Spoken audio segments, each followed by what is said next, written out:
Hello there, ladies and gentlemen, and welcome to another episode of CookieCast. Today on CookieCast, it's the NFL podcast Laces Out.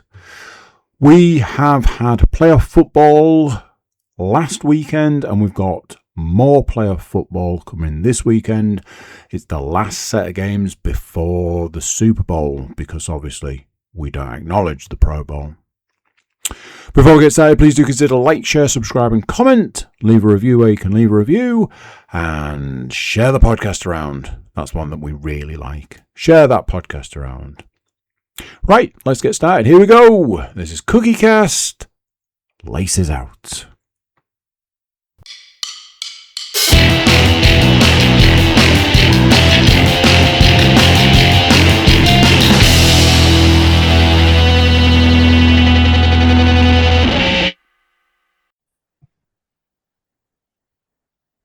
Welcome back on in, ladies and gentlemen. The water remains lovely. And joining us both here on the CookieCast Podcast Network for our Laces Out NFL podcast. That's correct, ladies and gentlemen. Last week's show, we were looking forward to the divisional round of the NFL playoffs, which means this week we'll be looking forward to the championship round of the NFL playoffs. That is most correct indeed. Obviously, for those of you joining us on YouTube, you'll already see the two happy, smiling faces staring back at you, one of which is obviously myself, second of which is the leader of the CookieCast podcast empire, Mr. Andrew Cook. How are we this week, sir? That time of year where I am 50% sad and 50% happy. But then I remind myself, we are literally, I mean, you could say it's like 2 weeks away from the best game of football of the year. Mm-hmm. You know, not this coming weekend, next weekend, get in there. It's going to be, I thought he was being serious for a second there, because I was going to say, well, if you think about it, last year's Super Bowl was a bit of a blowout, and it wasn't actually that fun to watch. And then it dawned on me, he wasn't talking about the big game. He was talking about the game that no one gives a shit about anymore. The bigger game, the more fun game, the game that is forced upon us year after year, where we're like, who is this for? I'd love to see some sort of like actual like viewing numbers for the Pro Bowl at this point in time, because I'm like, surely nobody watches it. To be fair, they have made changes in the last couple of years, which has made it slightly more interesting to watch. Yeah, I mean, there was the time that I was absolutely gung-ho for, I'm going to watch the draft. I've sourced it. I've made it available. I'm going to watch the draft. It was one of the more painful experiences I've ever had. Yeah, I never just didn't think that one through. I have steered clear of the Pro Bowl for a while at this point, but each year apparently it gets better. So I work on the principle that at one point in time it might come round to bit, because there was a point where it used to be like a real sort of like competition. There was real competition in it. You had like the two sides, and then all of a sudden they were like, nah, let's just dick around. And then you got a load of players who essentially were like, oh, we didn't go any further in the playoffs, so why would we bother here?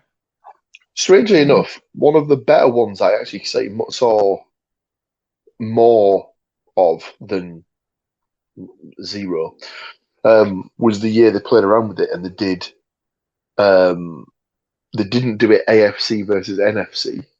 They did it draft style, and the two coaches got to pick which players they wanted. Yeah, that was better. And that gave the opportunity to have players from the same team on offense and defense against each other. And I can only presume that got shot down because, one defensive lineman probably took it a little bit too far and tried to name his own running back, and the people that own the club were probably like, Yeah, We're not, can you not do that, we're not playing these two please? players to kill each other and end up one of them injured. So let's not do that. Yeah. So yes, But I am simultaneously happy and sad. I was more sad when I'd worked out that there was not only a possibility of yet again having another year of a Super Bowl that nobody wants to sit down and watch. Not only was that an option, there was also a possibility of a team winning that nobody wanted to see winning, apart from you, obviously. But then it all came good when a certain team walked out on the field and went, feels like a real. What's that? What's that in there? Oh, that's right. Multiple interceptions. So that was safely put to bed for me. Not gonna lie,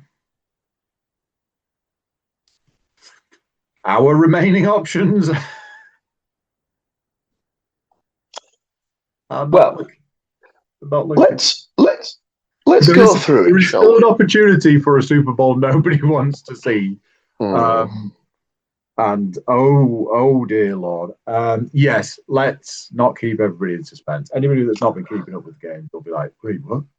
But then why would you be here? But anyway, carry on.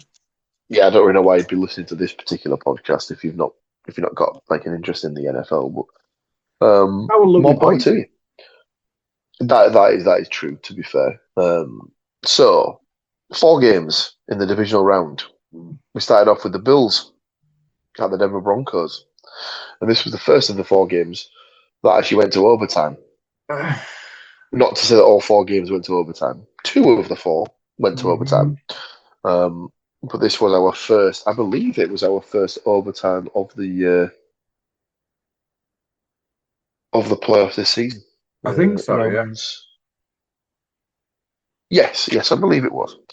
And it was in somewhat, you could argue, slightly controversial circumstances.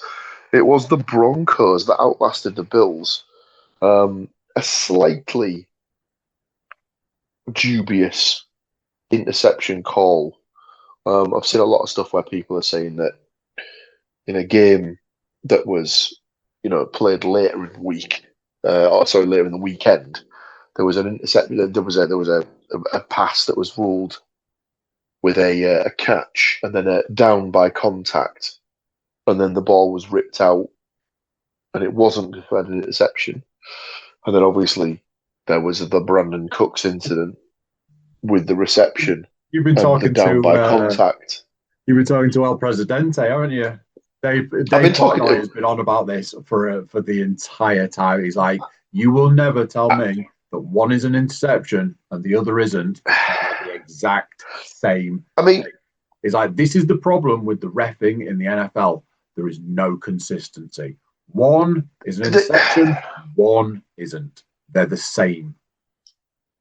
Pick a side. This is the problem. It's we're getting into murky territory when, but watching it back, I do think there is the argument to be made that he is down, and then the ball is ripped out. But you do have the issue that it does appear to be in one continuous motion. So you can see both sides of the coin. However, it was indeed that interception that was given to the Broncos that allowed them to then go down the field and get into field goal range, albeit with a couple of pass interference calls. The first of which that I thought was a bit dubious. The second of which was blatant. And then the Bills player just completely losing his cool and deciding to smash his helmet down in front of the ref for the ref to then just go. I thought it was quite funny. And I think that tacked on an extra 10 or 15 yards, which made the kick. I mean, the fact that he was kicking in Denver anyway gave him the advantage because the elevation means that that ball is going absolutely nowhere. You kick it, it goes straight. And then obviously they had the fact that he was taking the kick from 15 yards closer than he should have been in the first instance. So yeah, it was indeed the Broncos that prevailed and moved on to the AFC Championship game. I'm not gonna lie on this one, and I'm not too big of a man to be able to admit. This is one of the times in my time of being a fan of the NFL as a whole and a fan of certain teams, certain players, certain combinations, where I was genuinely gutted about this one. This one hurt. Watching that press conference that Josh Allen gave, it was like, I'm with you, bro. I feel you on this one. That is, yeah. We've been saying for weeks, it feels like it's a now or never. And honestly, I don't know which version of Josh Allen returns next season. Is it the Josh Allen that goes, let's get it done? This is our year. We're going to win. We're going to get it's Super Bowl or nothing. Or is it a version of Josh Allen that's like, what's the fucking point? Why fucking bother? I think there will be a couple of sort of mitigating factors that will change his sort of stance on things. One, he'll be a father by the time the new season rolls around, as he's expecting a child with his wife. Right. Haley Steinfeld, by the way, if people were aware. Well played, Joe. A very talented actress, no less. Gwen Stacy in the Into the Spider-Verse films, absolutely. Yeah, I definitely know that, because I've definitely seen that film. You're like Bumblebee, of course. I know where you're going. I did know that one. No. My introduction to her was 100% the Pitch Perfect films. So yes, and I am absolutely not ashamed by it whatsoever because those are some fantastic films to watch. Two of them are fantastic. They are. So yes, that's the first factor is the fact that he'll be becoming a father, so he'll have other priorities in his life that will change the way that he views things. The other one is the fact that he won't be coming in with the same head coach he's always had in his career. As following this result, the Bills decided they wanted to part ways with head coach Sean McDermott. I believe he'd been there for 8 seasons, maybe. But it did almost feel like it was not inevitable, but it did almost feel like it was a case of, well, we've been doing this for the past 4 or 5 years now, and we always get to the playoffs, we always get past the wild card round, but we always either fall in the divisional round or we fail in the AFC Championship game. The quarterback is set. He's clearly good enough. Something isn't right on one sort of area or another. Is it just a case of it's just easier to change the head coach first and see what we've got elsewhere and whatnot? And I think that's what they've done here. It's a 50-50 shot for me. I think this is either going to be a genius move or it's going to backfire spectacularly. So I've already shared some of my opinions offline about this. It surprised me. I'm not gonna lie, it surprised me. I have that stance of if you can take a team, have a winning record, go to the playoffs, do as well as they did in the playoffs. I don't know if, for me, the immediate move is Well, we didn't go to the Super Bowl. We didn't win the Super Bowl by the head coach. Yeah. I would certainly make some changes, and those changes would probably be in that team. But I'm not sure that I feel this was the answer. I'm not sure I feel this was where things were going wrong. The question is, when you look at the Bills, do you see Josh Allen? When you look at the Bills, do you see Josh Allen plus some great wide receivers, some great running backs, and a dominant defense?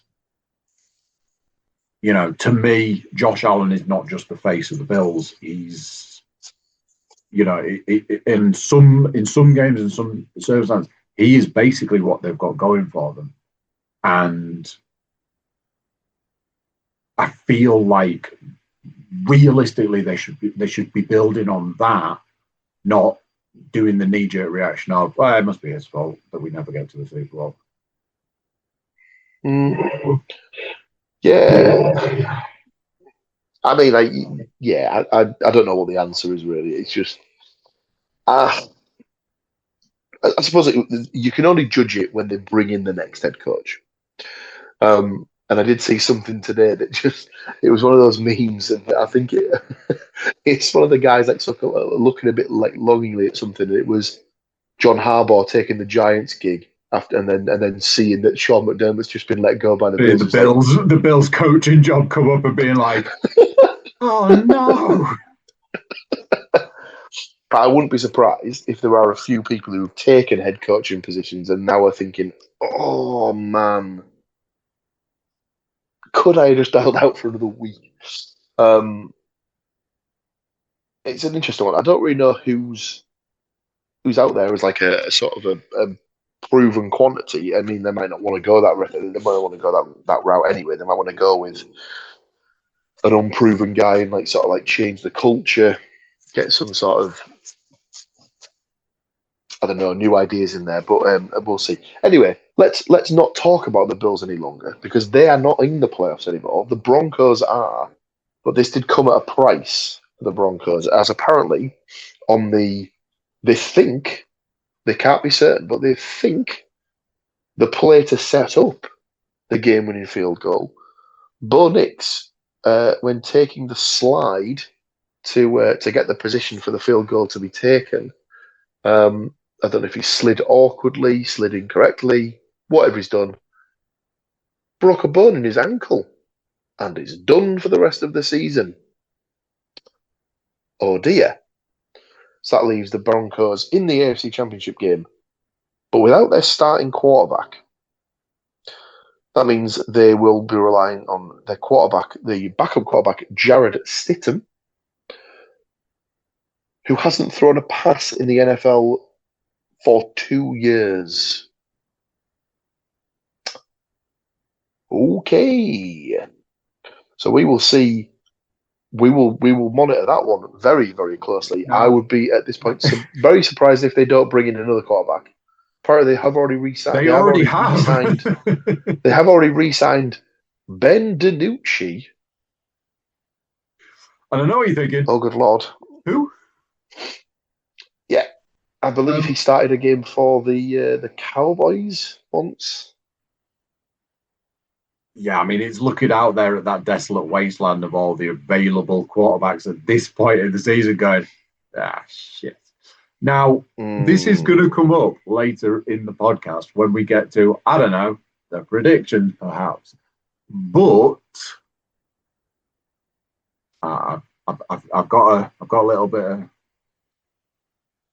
either genius or insanity going on. So anyway, let's keep the trainer moving and get through the rest of these games. So yes, so interesting to see what happens there. The second of the games on divisional round weekend saw the San Francisco 49ers traveling to Seattle to take on the Seahawks. And is it too much to say that this game was over after the opening kickoff?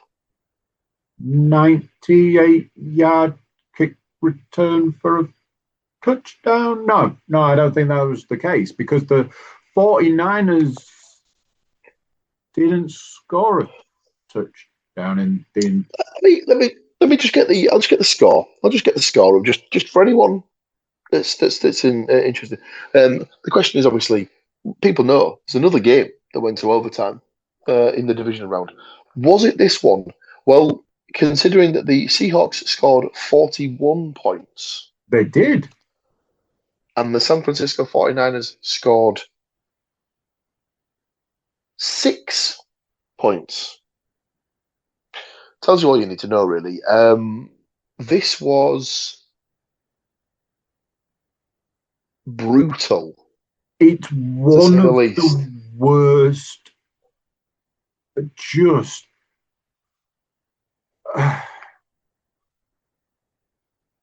I don't have the words to describe what it was.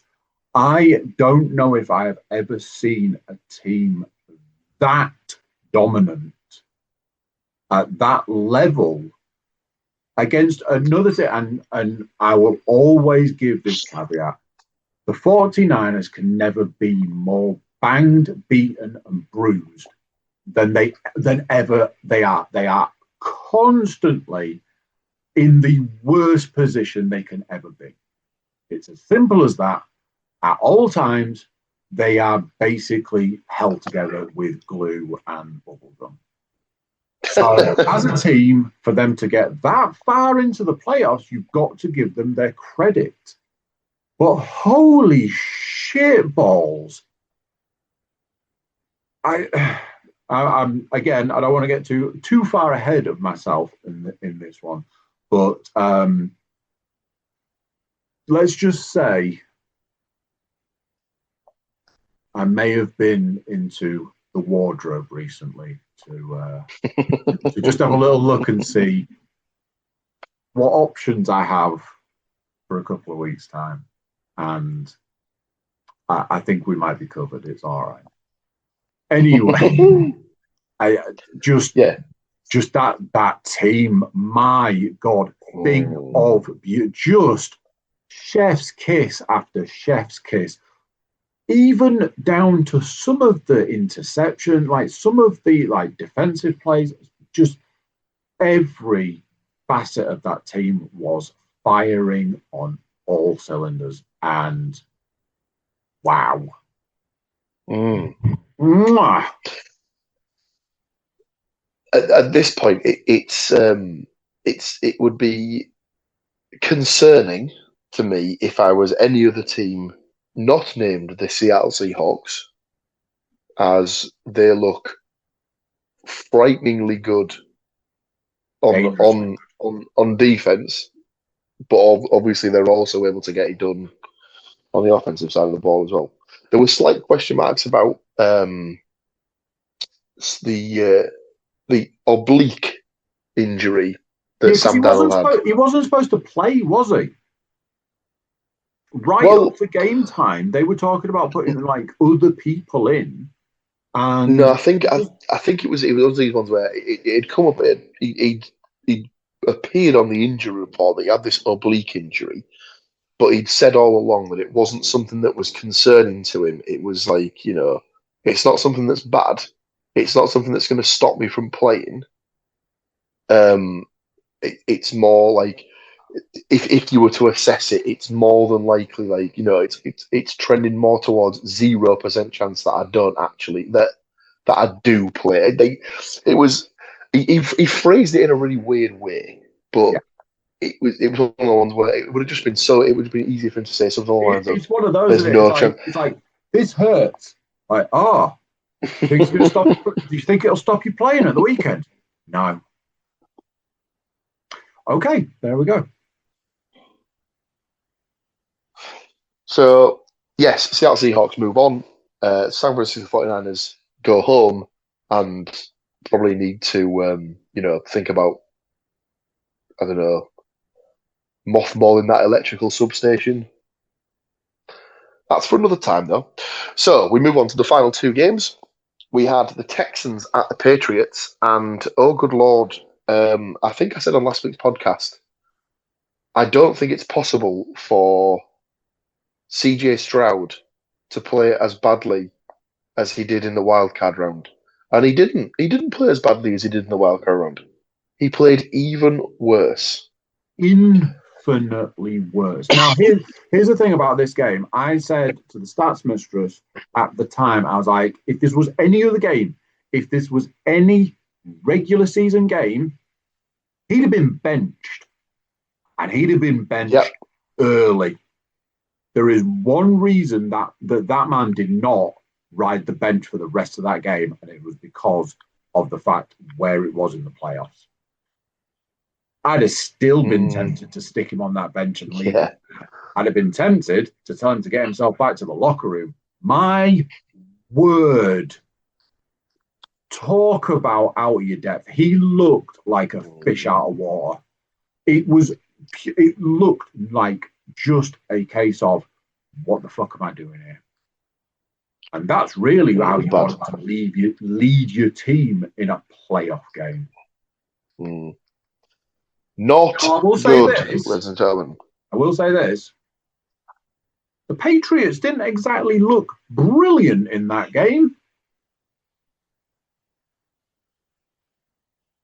They managed to get it done, but they didn't look great. They also had their fair share of difficulties. If you look at how many points were put on the board in the second half,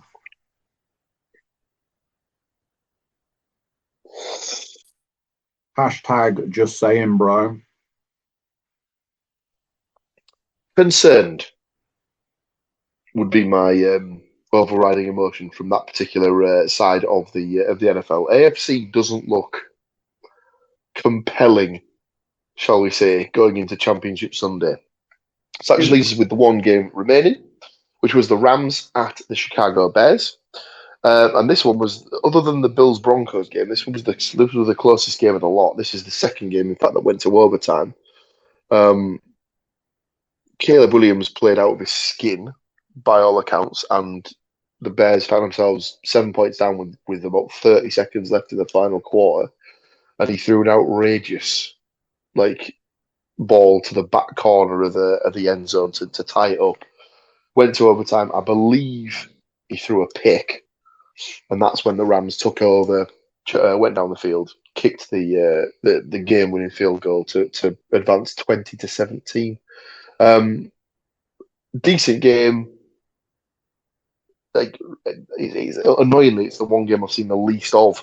But it did sound like it was quite the contest. And whilst they'll be disappointed that they didn't move on, the Bears can be very, very happy that they're in a good place with a good team, good head coach, good quarterback that's developing well.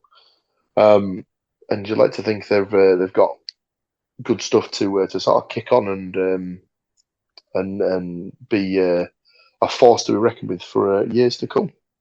So that's the 4 games done and dusted. We will take a short break and we'll come straight back at you with some stats from those 4 games. Don't go anywhere.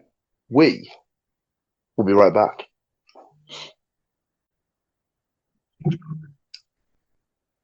And just like that, the break is over and we are right back at you. So we've been through the results of the 4 games. I haven't been through the results of our predictions for the 4 games. So we both got the Bills-Broncos game wrong. So the maximum either of us can score is 3 points. We both got the Seahawks and the Rams correct. So we both have at least 2 points. However, one of us picked the Patriots and one of us picked the Texans. So the way each of us picked will determine who gets the win this week. And sadly for me, I was convinced that CJ Stroud would not have another terrible game. And I was foolish to do that, as I've been punished, quite rightly so. And it was me that backed the Texans. It was Andy who backed the Patriots, and therefore Andy gets 3 points out of a possible 4 for the week and does get the win. So that moves him to 7.5 points for the season. I remain on 12.5 points for the season. On the overall standings, it moves Andy to 181 from 282 games this season. So he's almost at 100 incorrect. I'm on 187 from 282 picked correctly. So I'd still take that. We're still doing better than half. We're still doing better than 50%. So it's decent. It's decent numbers. Side bet wise, we're down to 2 games apiece for the side bet, as we didn't have the situation from the week before, where we each were able to take 4 games, technically, because the way that they've been done the predictions. So we're down to just the 4 teams to be able to pick. Andy picked the Rams and the Patriots, so gets a twofer. So got 40, so moved himself to 49 from a possible 78 points. I took the Seahawks and the Bills. Very disappointing. Very disappointing for me, which just gave me the 1 point, which moves me to 60 points from a possible 78. So that's the week wrapped up from our perspective. But we do have some stats to go through from the divisional round games. So I'll pass you back to Mr. Cook to get us started, and then we'll come back to myself. Indeed, Stats Mistress took great advantage of using the new, what we would even call it, the new media suite to be able to sit in comfort and gather stats. Some technological changes here at CookieCast Towers, and she was loving it, quite frankly. It was comfort, it was away from distractions, just sat and absolutely dominated the stats. So here are the NFL divisional round stats. No credit. But if I'm honest, I'm pretty sure I saw that it was from our usual sources. Obviously, credit goes to the Stats Mistress. She absolutely does not get paid for this. So, number 1. 4 teams are still vying to play on Super Sunday. The top-seeded Seahawks and Broncos joined Sunday by the New England Patriots and Los Angeles Rams. Since the 2013 season, all 4 franchises have played in multiple Super Bowls, each winning at least one, though none have gotten that far since the Rams won Super Bowl 56 4 years ago, when they paid a lot of money for it. Number 2, the Seahawks have been the NFC's number 1 seed in 3 occasions prior to these playoffs. In every previous instance, Seattle has ultimately reached the Super Bowl. Number 3, Chicago led the league with 33 takeaways in the regular season on its way to capturing the NFC North crown. However, the number of takeaways the Chicago Bears had in these playoffs were 0, and likely a large reason, they're no longer in them. Like that's a brutal thing right there. And number 4, the Texans have appeared in the divisional round in the history of their 24 seasons 7 times. Houston has yet to win there and remains the only NFL franchise to never advance to a conference championship game. Wow. Number 5, the Buffalo Bills quarterback Josh Allen has 8 playoff wins, the most in league history by a quarterback who's never played in the Super Bowl. Here's to wishing a future Lombardi trophy to Allen and his Bills, if only to spare him a legacy of being included among the best to never win a championship. And finally, for me, it won't detract from what's expected to be an MVP season, but Rams quarterback Matthew Stafford didn't throw a touchdown pass Sunday night, snapping a string of 8 consecutive playoff appearances during which Stafford has thrown multiple touchdowns. Interesting. Over to you, good self, for more delectable stats. Indeed. And we will carry on. It won't detract from what could be an offensive Player of the Year season. But Niners running back Christian McCaffrey didn't score a touchdown on Saturday night, snapping a string of 8 consecutive playoff appearances during which CMC had found the end zone. Now, those two stats aren't the same, ladies and gentlemen. They just sound incredibly similar. The Patriots are headed to their 16th conference championship game. Only the 49ers, 19, have played in more. Jarrett Stidham, anticipated starter for the Broncos in the AFC Championship game, who was drafted nearly 7 years ago by the Tom Brady era Patriots, is at least accustomed to filling big shoes. He replaced then Las Vegas Raiders quarterback Derek Carr for his first 2 NFL starts in 2022. They replaced then Broncos quarterback Russell Wilson for his next 2 starts in 2023. How about the 2024 draft class of quarterbacks? Next Sunday, New England's Drake May will join Bo Nix, Caleb Williams, and the Washington Commanders' Jaden Daniels with multiple playoff starts, all occurring within their first 2 seasons. Very impressive. Pretty good going. How about the 2018 draft class of quarterbacks?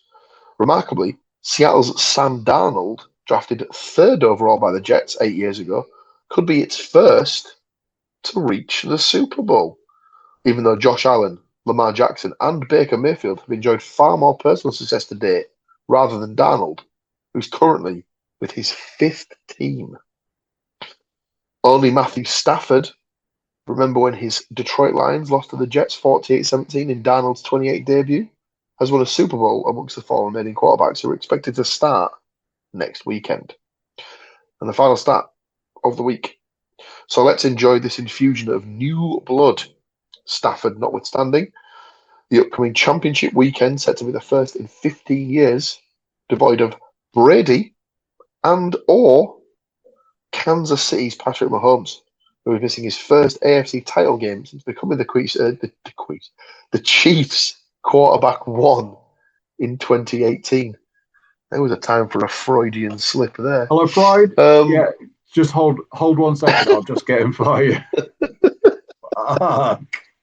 Oh, good lord! I'm pretty sure. I'm sure they've been called worse in the past. So, divisional round, divisional round playoffs week done and dusted, all done. That's week 20 to the lay person. Just leaves us with week 21, or as it's known, NFL Championship round for 2026 or 2025. I never know how they do this because, it's still classed as the 2025 season, isn't it? And stuff like that. So yeah, it annoys me because, I'm always it's 2025, but it's well into 2026 at this point. The Super Bowl will be played in 26 and all this. I always think about this point in time, and I always think some third world nation is about to get an influx of hats and T-shirts for teams that did not win. I do like it. It is good. It's one of those weird facts of obviously they have to print the T-shirts, they have to print the hats, and 50% of them will never see the light of day.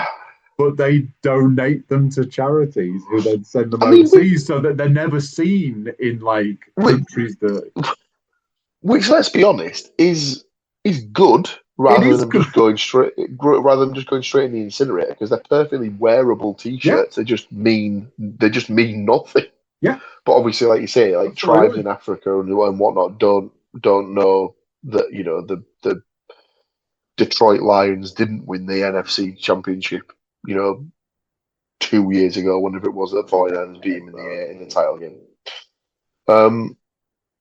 So we have 2 games remaining. We have the AFC and the NFC Championship matchups. The first is the AFC title game, which sees the New England Patriots taking on the Denver Broncos in a repeat of the AFC Championship game from 10 years ago. I backed the Patriots mainly because they have a starting quarterback that is actually a starting quarterback and not some guy who just has thrown passes in the preseason. Andy has, however, taken the Broncos, and I believe he would like the floor to explain that his reasoning now. So I'll pass you over to Mr. Cook, and he can go through the reasons as to why he's gone the way he has. This is not necessarily a tinfoil. This is not necessarily a tinfoil hat situation. Yeah. This is my brain that is about to lay a load of information out for me to be horribly, horribly wrong. So here we go. Having seen the Denver Broncos throughout the season, the general consensus is the Broncos are going to come up against a decent team and they're going to be beaten. They are then going to proceed to come up against multiple good teams and be beaten from that point. There is still a situation where they're saying that the Patriots have had possibly the easiest run to this game. They have had the absolute easiest schedule up to this point. And if you look at last week's game, there were a few cracks in that team. Now, they did win, but I will refer you back to what I said earlier about if you count on the points that were available in the second half of that game, there'd be cracks. Now then brings us back to the Broncos. The Broncos have lost their quarterback to an injury and have put somebody in the position of, you go out there, you throw that ball, take us to the Super Bowl. Has there ever been a bigger job? You've got one game and you have to get it done. So let's look at the Broncos. I truly believe the Broncos have been coached to this point. I don't think that it is necessarily a quarterback that got them here. I think that it is very much a coach job that got them here. They have a monumental defense. And on offense, they, like at the weekend, they looked just dominant. I think that when you take what could, and I'm not saying that this is definite, but could be a small cog out of the machine, wouldn't be too much to replace that small cog. Now, I personally, week in, week out, come to this podcast and talk about, I hate it when a team is built around one player. And I do feel the Broncos could be an example of the opposite.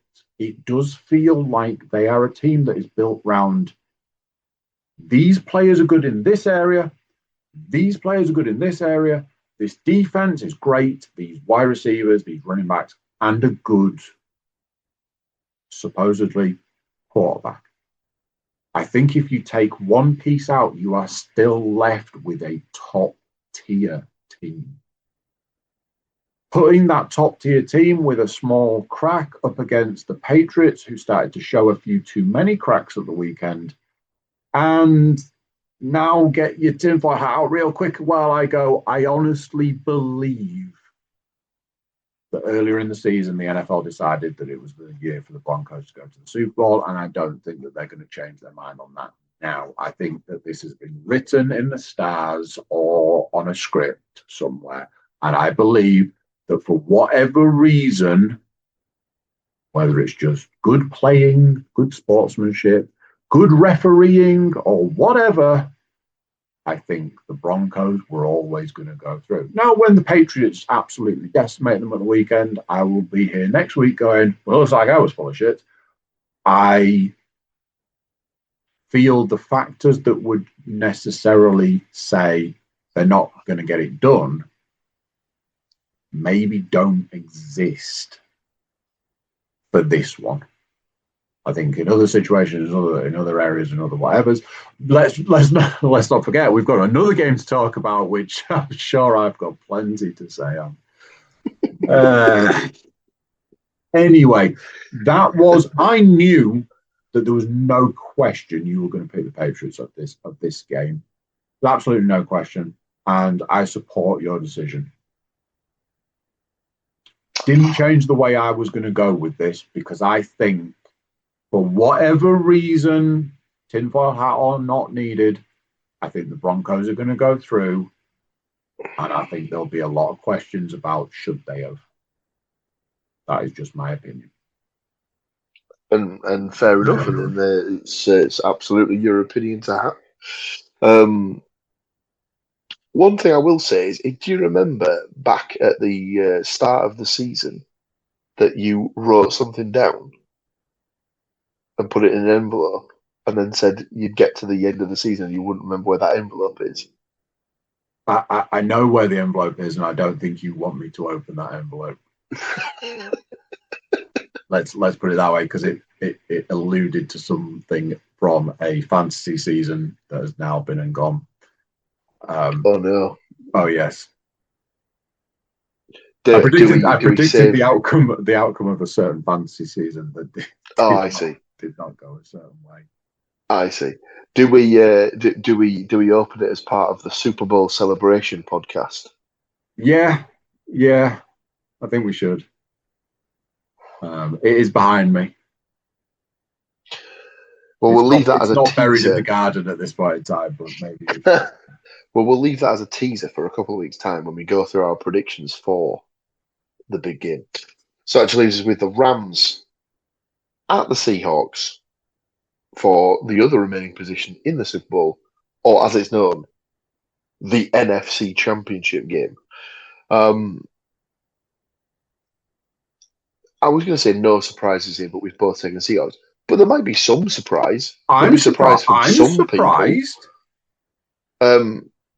I think for me, it's just they just looked so dominant against the 49ers that I think that when you're scoring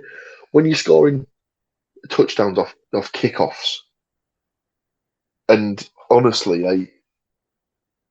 I said that the game was won or lost, whichever way you want to look at it, on that play. And I think it's mainly just based off the sort of the atmosphere that was created off that touchdown, because like they've said before that Seattle has the sort of the loudest fan base in the NFL, and it's regularly up there with the sort of like setting the decibel levels and stuff like that. And I would be interested to see what it reached at kickoff on Saturday for that game, because it looked like it was insanely loud and ridiculously sort of good from an atmosphere perspective. So, I just, as good as the Rams are, I just think that the Seahawks at home will have a little bit too much for them. So, but what I will say is that of the two games, this would be the one that I would have the most sort of, I say difficulty picking. I don't think it's a difficult pick to say the Seahawks, but I think it'll be a closer game than the Pats Broncos will, just because of the fact that the Broncos don't have their starting quarterback playing. But excuse me, like you did say, their defense is good. Just very, very briefly, to answer your question, they delivered one of the loudest, most dominant playoff environments. At one point, it saw 112 decibels. So about as loud as, like, this podcast being played on, double levels and stuff like that. Yeah, I think I think it's something like 60 is like standard sort of like hearing levels or something.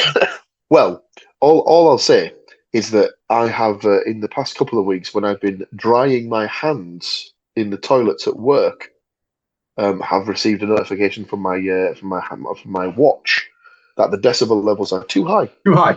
And It's too much. And and that I may want to You need to move a away quieter immediately. area. Excuse me, which I did think was quite humorous. Um, but yes, so like I say, we have both taken the Seahawks. So that would put us in a position where I think it will be a Seahawks Patriots Super Bowl, which is the Super Bowl from 11 years ago. And Andy thinks it will be a Broncos Seahawks Super Bowl, which is a Super Bowl from 12 seasons ago.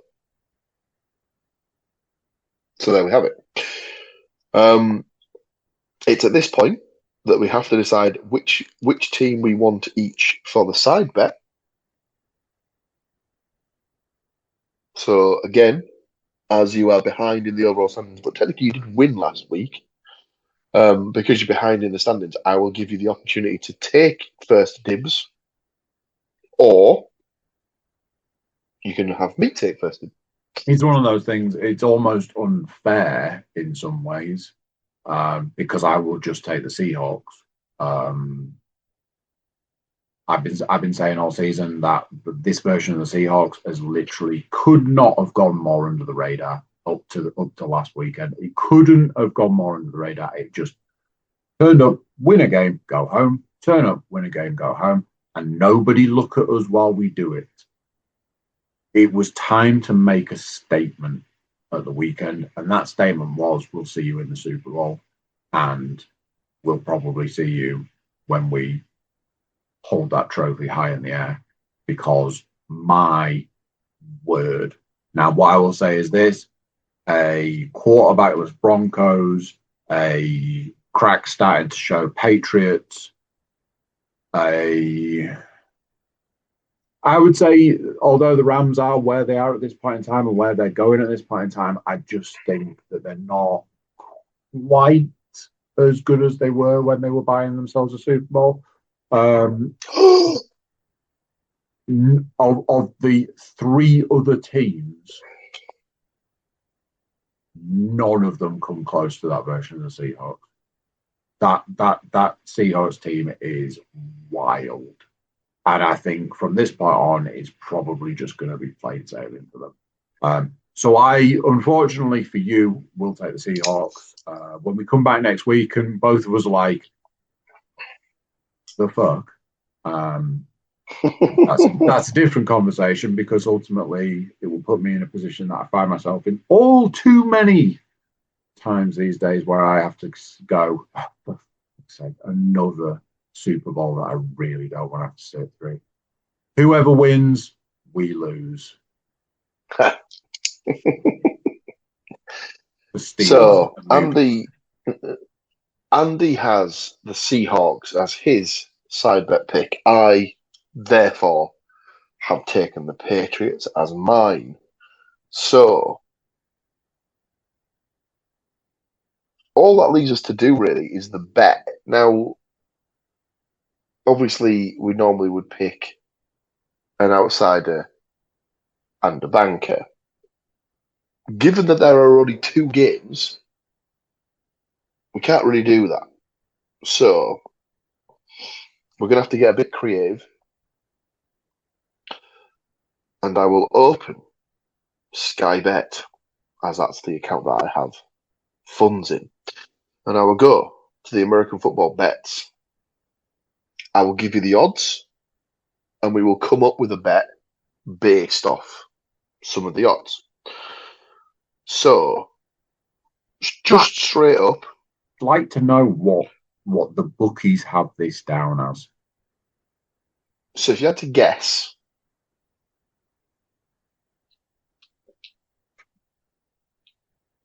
I think because of the quarterback situation, they're going to put the Patriots as the favourite in that game.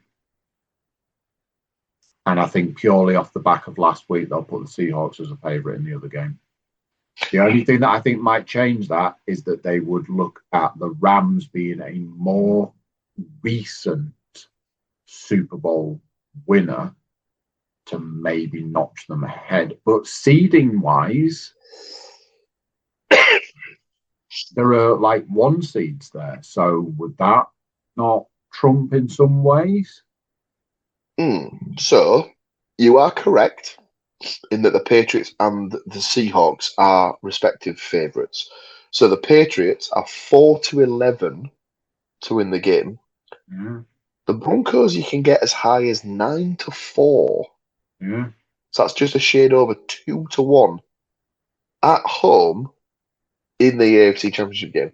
Now, obviously, that's very, very reflective of the fact that they've lost their starting quarterback. They're going in with a backup. Therefore, they're massively, massively hampered by that. Home field advantage does do strange things to players, and playing on the road Especially again when that does odd things to players. especially when that home field is Denver. We know what So that yes. does to other teams. As for the other game, the Seahawks are indeed favourites at 8-13.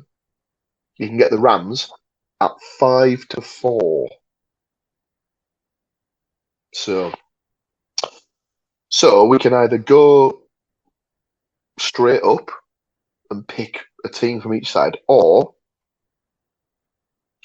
we can bet on who we think will score the first touchdown in the game, or we can do a sort of a player to throw for so many yards, or a guy to rush for so many yards, or a guy to receive for so many yards, or a guy to have so many receptions, etc., etc. So, is there anything that's jumping off the page at you that you'd like to do as this week's bet?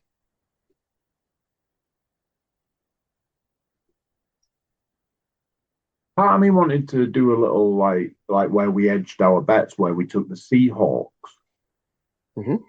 but then bet both, like Seahawks.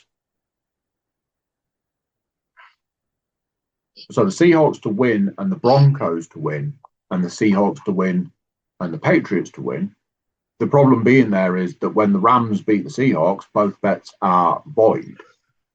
So I will come back to last week's situation where we did indeed just do just that. So because we had a difference of opinion in the Yeah. Houston Texans Patriots game, I did two bets where one had one and one had the other. In that case, we were both let down by the fact that the Bills didn't beat the Broncos.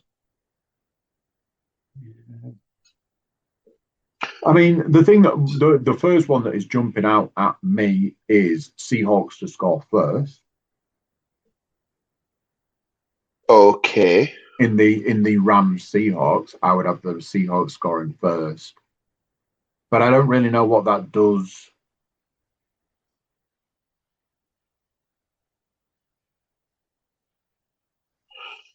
Well, what we could do is we could back an any-time touchdown scorer.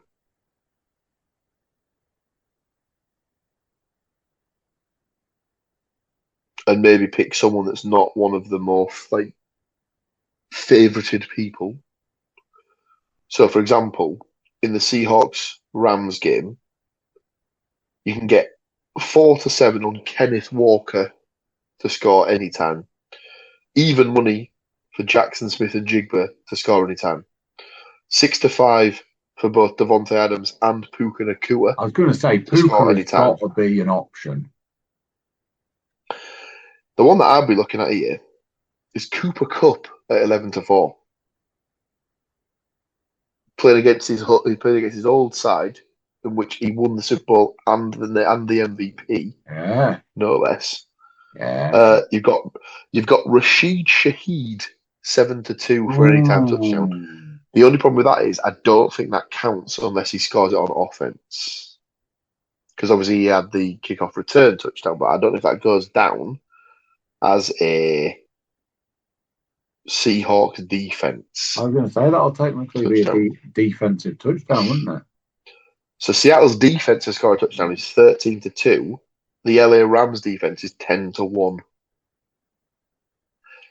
I mean, I'd be tempted for the Seattle defense at 13-2, to be honest with you. Yeah. or do we go with the Cooper Cup route?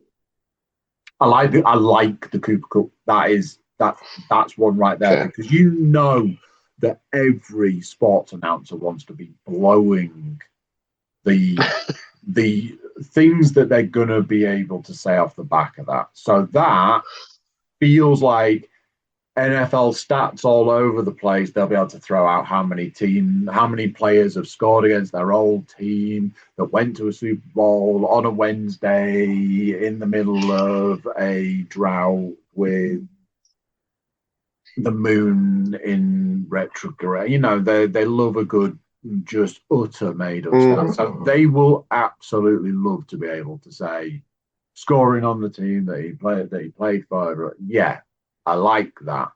I kind of like the defensive touchdown, because I don't see a repeat of last week, but I do see that they would want to get that in early.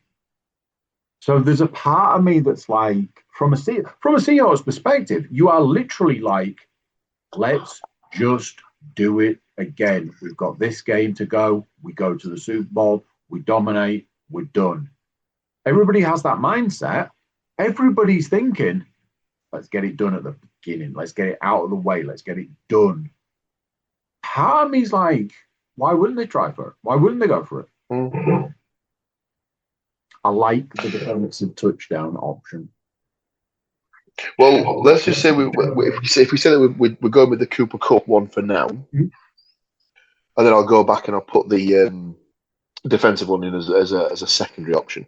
So we've got that for the Seattle Rams game. We just need the same. We need an anytime touchdown scorer for the Patriots Broncos game. Personally, I'd be looking at any running back from the Broncos. Yeah. So you've got RJ Harvey. I'm struggling. After that, he's 5-4.